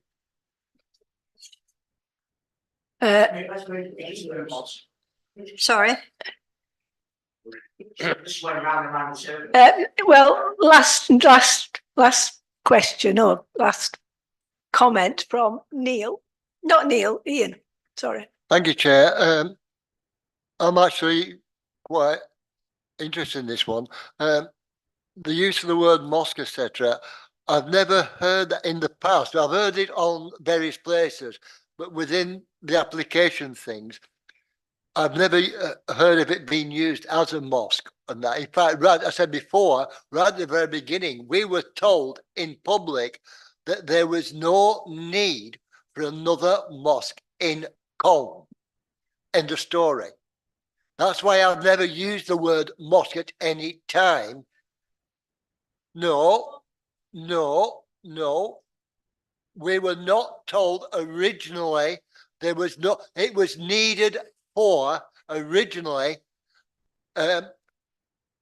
functions, etc., that could not be accommodated within the mosque, which is on the, because at that point they were having to hire halls out to use for functions. Then it was suddenly changed to a teaching centre, which is fine.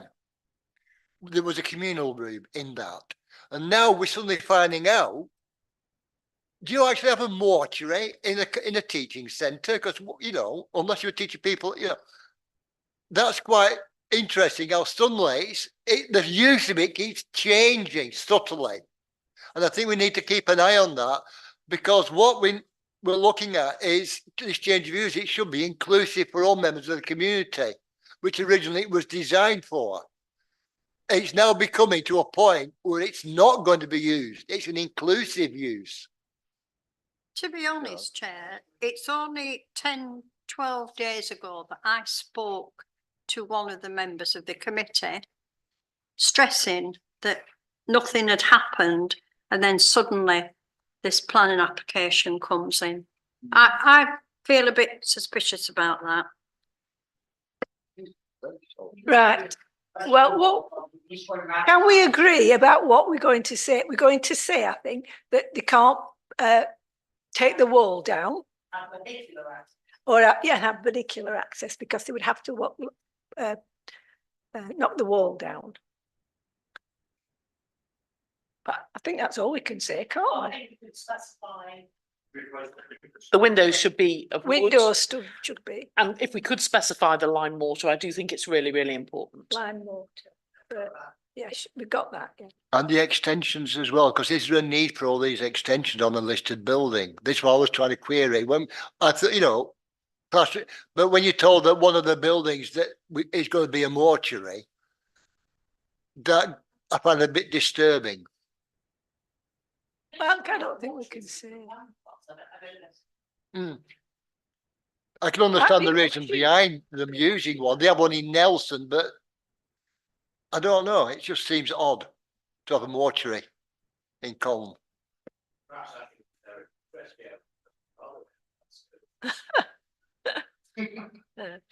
So is that we've got the things that the people, the walls and etc. and so that it looks like it always has been. It's not going to be altered.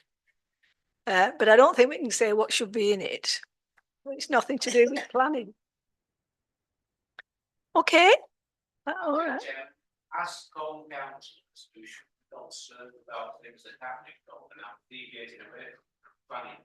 But I think we should all be concerned, and we should all certainly keep an eye on what happens to the store if the wall does get pushed apart.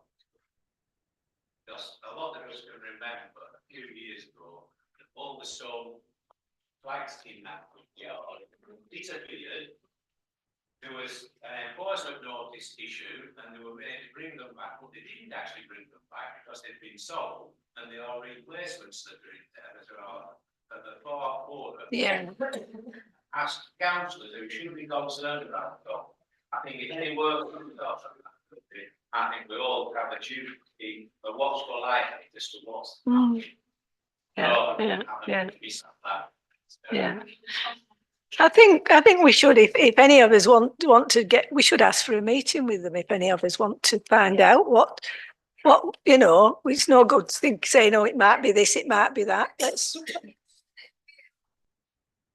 Yeah. I think we should ask them. You know. Okay, and it'll be right. Correspondence received. We've got Alicia House, the first one. You've had that item from them.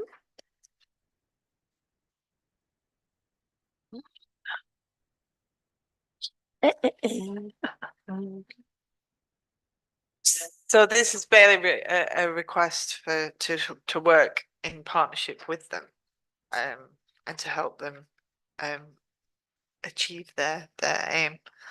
What will that entail? Does it? It doesn't actually specify. Yeah. Right. Yes, Neil. It's another organisation that I support. They're coming on leaps and bounds, and they've got a lot of money. They're going to open a gym across the road. They've got, well, it says 300,000 here. I think they've got a bit more than that, and they're doing really well. And because of their status, they during their program, I think this is 8 or 9 stages, and during the stages they have to work for the community. Pardon? 12 steps. 12 steps. Okay, thank you, Dorothy. So they have to work for the community, and they are using everything. The bid use them. I've used them on the Colne Gala. Have you had them in the flowers? Yeah. So they're really, really helpful, and they're doing a lot for the community, but they're not highlighted, if you will. You know what I mean? And yeah, I support them 100%. They do an amazing job, but any one of those young men can leave at any time, and they're very strict. But there's very few leave, very few. It amazes me. Lovely. Is it all social media type things that they wanted? Yes, Andrew. If you turn to page 2, the very top line is crowdfunding and donations campaign. And from what I read into this, they are getting quite a lot of donations through National Lottery and Sport England. Yeah. And they're looking at businesses within the Colne, and I think this is a generic letter asking, can we donate money or can we donate services, something that they can use to crowdfund to raise more money. That is the impression that I get through reading this, is they're asking for help for businesses, including us, say, can we have money? And that's what I'm taking from this letter. Yeah. Not just I know they do a great job. Yeah. Just one more thing for you, just for everybody's information. They looking for, you can sponsor a room, you know, an individual in a room. It's quite, I'm not saying how much it is, but it's quite expensive. So they'll never get that. So they're not in this letter. They're not asking for money. They're not. Is there any figure that they're asking for? Yeah, sure, but they're not asking us for 23,000 of it.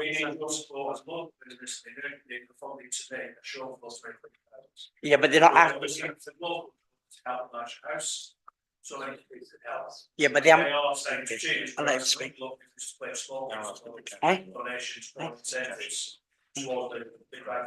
Okay, yeah, but we can all say no, can't we? It's one of them. They get, you know, they get quite a lot of money, so we don't need to support. And I know. Thank you. Right. Okay. So, yes, Alice. I think in the letter, they're also asking for the support of us to go down and see what is going on. So if there are any councillors that are interested in what's going on in the Elisha House, which I think is amazing, then please get in touch. Yeah.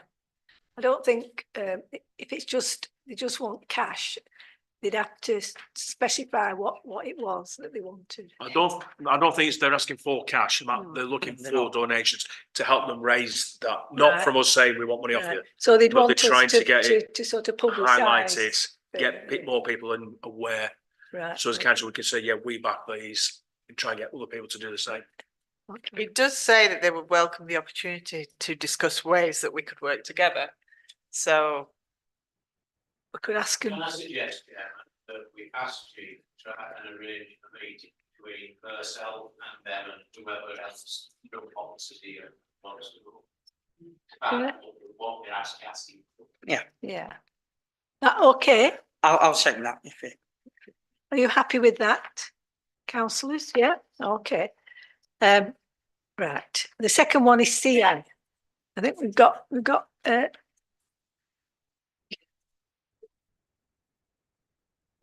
report.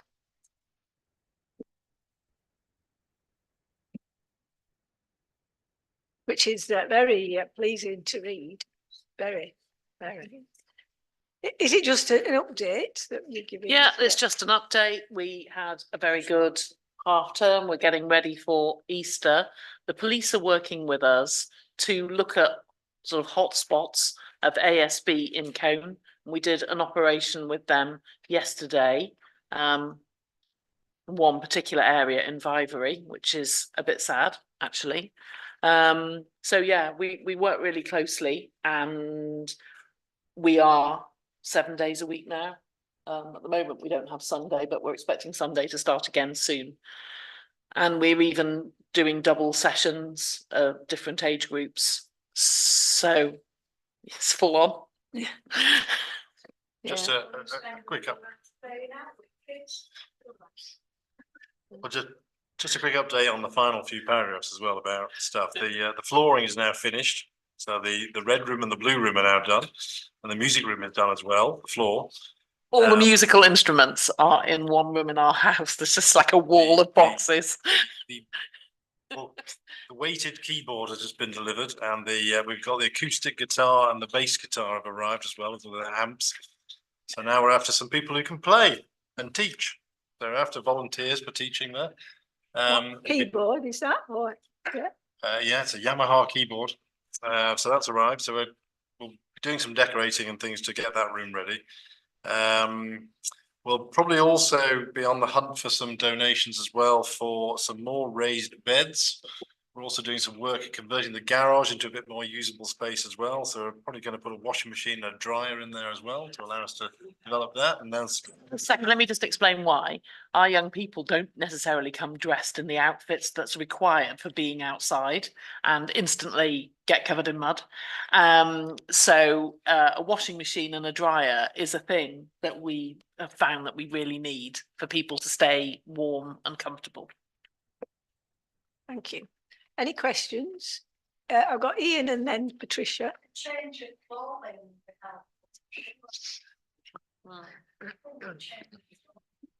Truly, you should see what some people turn up in the winter.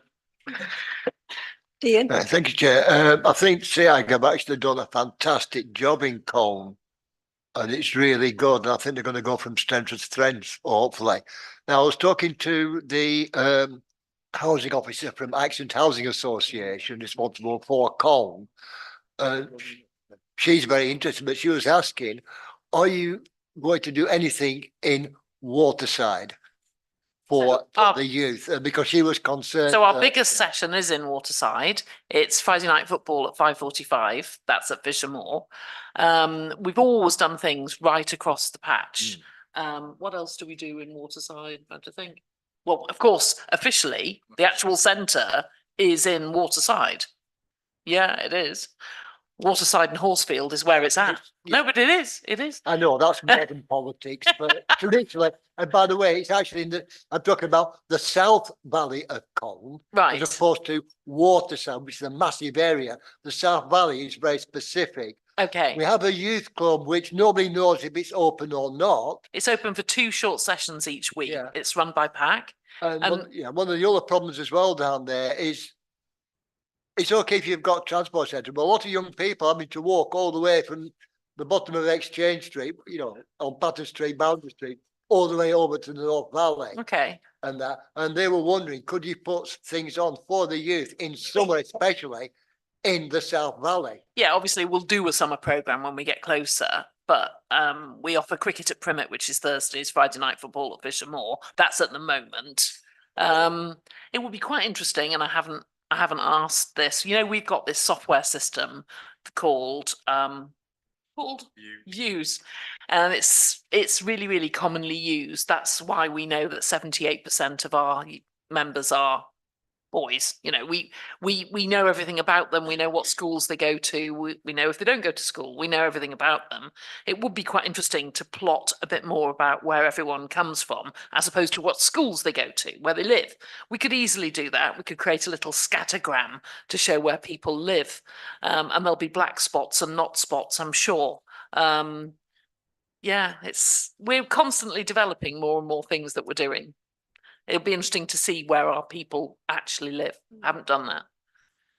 Yeah, it has grown and grown, you know, when it was first set off. But you think if it wasn't here now, what would be happening, you know? So, thank you from the council and the people of Colne. Yes, Patricia. Yeah, you already touched on it about the disparity in boys and girls.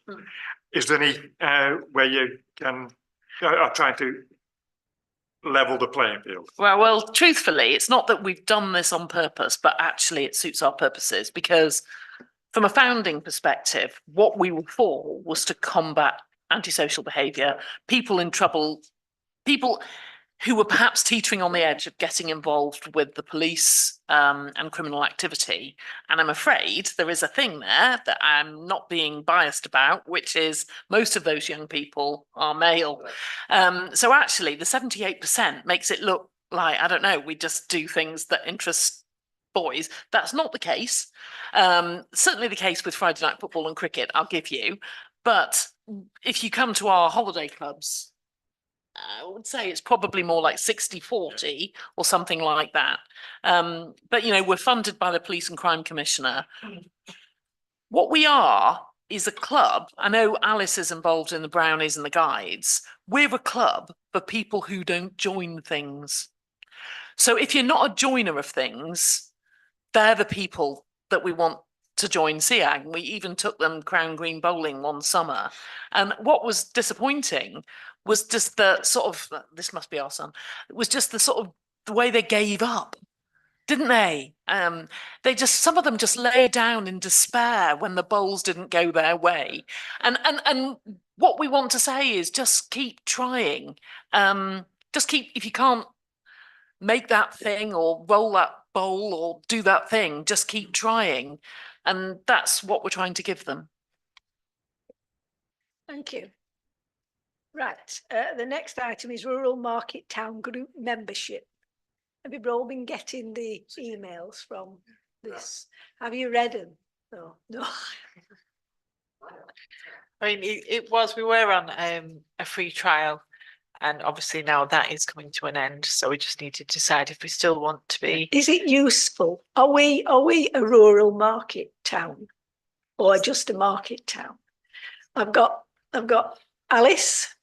Well, yes, sometimes you do feel that, oh, we're not rural enough, but even so, some of the articles are very, very useful for us. For example, this week I've been reading about how to green our halls, our community halls. And I thought, yeah, we don't do enough of that sort of thing. And we could put solar panels on. We could encourage more recycling there. And there's just little tidbits like that you can glean from the articles. There's one about registering footpaths and those that haven't been registered. And I thought, oh, I better speak to Emma Hartley about that. And there is lots of little tidbits that you can pick up if you have time to read. That's the issue. I'm not sure whether there's many of us that have read them, but I would really recommend that you do. And of course, I would say carry on. I think it's just £130. 37. Yeah, and I've got that money's worth. And perhaps we need to put it on the agenda more so that we can pick up what's going on. Ian? Thank you, Chair. Unfortunately, not been able to access my official email account and therefore being living in isolation to the rest of the world. I haven't got a clue what's going on with this. You know, so I can't comment on how good it's going to be because I say I don't know. We'll have to get your official email sorted out. I'm a technophobe and the equipment I use won't accept something so convoluted and high tech as this system, sadly. But you know, the question is, have we benefited from this during the time period? As I say, not having access, I don't know. So I think what Alice is saying, it sounds like we have. But wouldn't it be, as Alice would say, wouldn't it be good to have a regular update and to put input to actually put that information into practice instead of people just sitting there reading the computer screens at home, telling themselves how good it is, and then keeping quiet and not letting anybody else know? Thank you. There we go. We're told off now. Well, okay. So what we're going to do? It's £137 or something. I do read some of it, but Chair, there's two things wrong with this. We're not really rural, and we're not officially a market town because we haven't got a charter.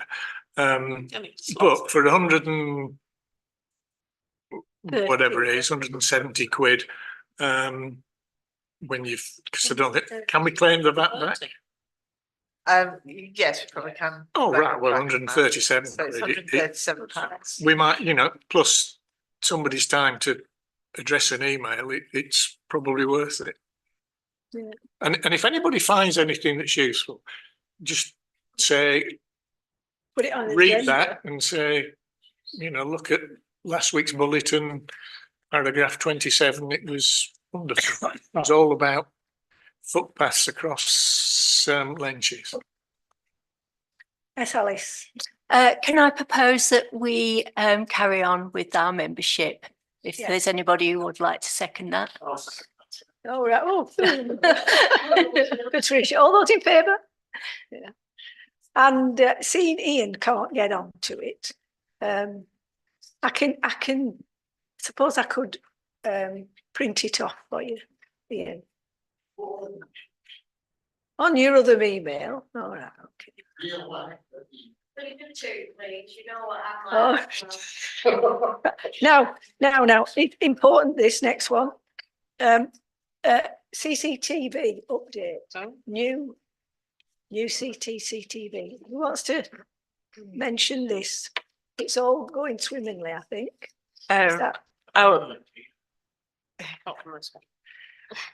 So obviously we've had a lot of problems with the CCTV system in the past, and any I won't say consultants, contractors that we have used. The last upgrade didn't work out, so we actually went to those at the Blackburn hub. That there they actually deal with quite a lot of town centre CCTV systems. I know Nelson are on there, Barton Oswick are on there. Quite a few of the other towns in Pendle are as well. We had discussions with them previously, so we decided to look at what they could provide for us. Because we were looking at the upgrade, they said that they could take that on for us as well. So they came up with a price that was actually cheaper than the last price for the upgrade, and it also included replacing a lot of the cameras as well and adding PTZ cameras, which then enables whoever's monitoring the camera to actually move. So if they're doing something in real time, they can follow on and get more coverage basically. So we now have a lot more coverage than we used to. We are also looking for them at Blackburn to monitor the system. So this is proactive monitoring. It's 24/7. They have a big control room. And they have people working on it 24/7. Their radios straight through to the police. So if there's any incidents, they can then follow it from, I don't know, from Blackburn through to Skipton. So they have basically they're more likely to catch any culprits. Basically, I think it will be a very good thing for Colne, and I think it will help to address a lot of the crime that we do have. So they have finished the upgrade project now. So we did send out, or you did get a screenshot of all the cameras that we have now. We are currently getting a lease line put in to the town hall, which will allow us the capability to transfer all the recording and everything through to Blackburn. That's due to be installed on the 26th of March. So once that's in, then we can transfer everything over to Blackburn. We are keeping some of the cameras here. That's mainly the internal cameras for the town hall, because they're just for our purposes anyway. And also the cameras at Alkincoats Park. Mainly obviously because it's the park is land that we own. And really Blackburn were just wanting the main street and the rest of it. But we have a local firm who's going to take that on, put it on a separate system. And that will also allow officers to have a remote system on their phone, so we can access them remotely as well, which will help with the timing. If there's any issues, then obviously we can look straight away. So I think that will be a good thing. We are trying to arrange a visit to the Blackburn hub. Now, he did say a group of 10, and it was offered to FES originally. However, there are 2 more places to fill if any. At the moment, we have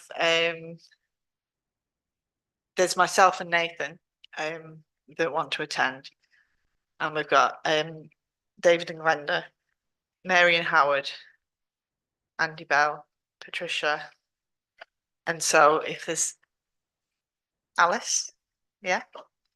It's on Thursday, the 25th of April, and it's at 10:30 in the morning. At Blackburn, yeah.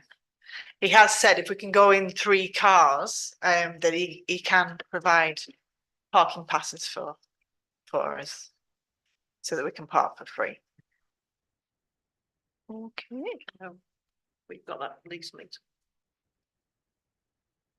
Dorothy? Yeah, but I was just going to say that I attended one of these some years ago. It reminded me that it was in Burnley, not Blackburn. But it's just fascinating, and I'm sure they've upgraded since then. I think it's probably 11 or 12 years ago. Yeah, but it's well worth a visit. Well worth a visit. Yeah. Patricia? I was wondering why some of these photographs have got a little black asterisk in the top left-hand corner. Is there a reason? That is where they've installed the PTZ cameras as well, which enables them to move. Yeah. You'll have seen them, you know, all these cranes up the main street, and you think, what's going on up there? Yes, Sarah? So obviously we've had a nasty crime spate in terms of Burrows, Emma Hartley, Cavershaw, and now the old market. Have the police come to look? I told them to. Because it just seems amazing that we know who these people are in that they've signed their work. I know, but not Banksy, sadly. Not as witty as Banksy, and quite a lot more vandally. So I don't know, Nathan, have you got a sort of update? Have they managed to pinpoint anything? We had, I think, 7 inquiries last week. Some of them were the incidents you've mentioned, so they have asked for footage and been provided with the footage. Okay. One of the advantages that comes out of the upgraded system is because it's 24/7, and because in Blackburn, you know, the police have actually got their hands on the data to start with. It helps us in lots of ways, because usually either Gina or Nathan will get a phone call out of hours, could be after midnight, and say, can you come and unlock door? We want to have a look at camera, which is not really convenient. Plus, there's the other added fact that when something does happen, police can get straight onto Blackburn, they can look at camera immediately, and they can actually send them a photo of who's been there. So it's a case of they can probably have a better chance of catching somebody because it's more instant than what it is waiting for somebody to open up half an hour or a day later to come and let them in here. And I think hands down, it's going to be a good thing. Is there more cameras as well? Yeah. Yeah. Don't Ian. say that outside.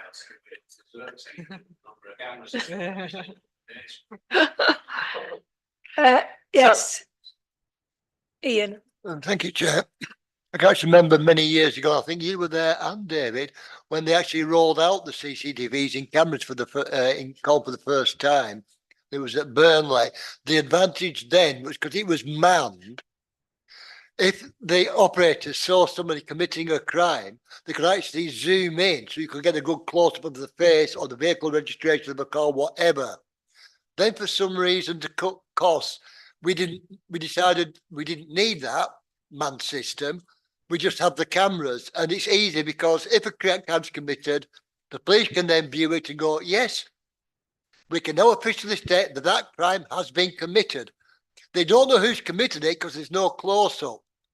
Therefore, it's pretty useless. Now, because we've been told it's now manned 24/7, that gives you that advantage again, where instead of waiting for somebody to break into, say, Emma's shop, then the police viewing the cameras and going, yes, we watched them breaking in, now we can actually stop them. And at the same time, to get a good close-up photograph of the perpetrators, not just some blurred image, but on the control. Do you recognise this blob? Yeah. It could be anybody. I think when Town Council first, we got our own system, but it's, well, I don't know whether they changed, but it got really bad. They used to come and they weren't doing anything, and it were broken and they couldn't fix it, and it was just a nightmare. Yes, Sarah. I just want to clarify, it wasn't because of lack of money. We were offered the chance as a town council to pay £18,000 a year for monitoring. And we were told that we'd have to chop down the trees in our high street for sight lines. So there were two sort of drivers there. So we had a sergeant at the time called Kim de Curtis, I don't know whether you remember her, and she said, do you know what? If you have the minimum number of cameras, the other thing was, there were 8 cameras only and it could never be extended. So she walked around the town with me and said, we need more than 8 cameras.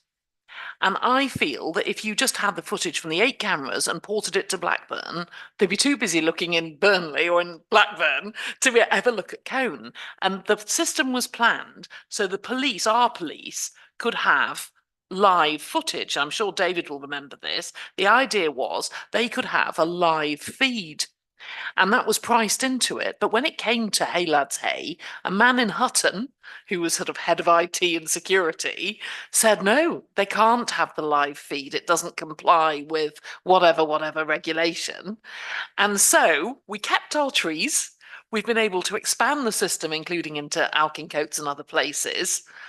But that piece of the jigsaw didn't come off.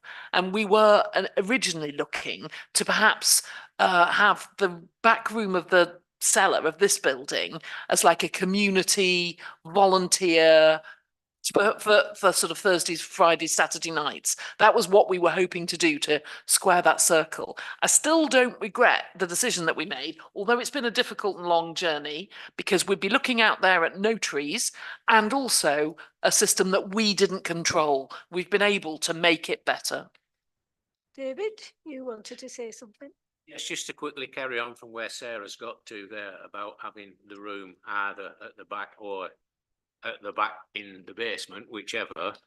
The idea was, it wasn't my idea, but there was the idea to man it with volunteers. And then that all fell apart and was impossible for it to work because, well, it couldn't get off the ground. Because if you have it monitored with volunteers, CPS can't use the footage in a case. They can't prosecute with it because it can always be said by a decent solicitor or barrister, the footage has been manipulated. And that's why it's better. And that's why they want us to join the one at Blackburn, one of the reasons, because they will only be the ones who've had access to the footage. Because all the footage that's going to Blackburn, we won't be able to see it here. We can't see it. No. And we can't access it. We can't do nothing with it. And it stands up more in court from the CPS's point of view. But obviously, we now have a lot more cameras than 8. So Jane will tell you how many we've got here. I would do. In fact, it's 50 something cameras, I think we have. So we would have had 8. Is it? We 57. would have paid 18 grand a year for it. I still think we went down the right path. Right. Okay. It's getting on. Items for next month's agenda. Any? Well, if we could get some prices, I'll buy the windows from number 2 and stroke number 4 upstairs to come back. Okay. Yeah. Are we happy with that? Sooner rather than later. Yeah. Right. Well, the date and time of next regular meeting will be Tuesday, the 16th of April. And thank you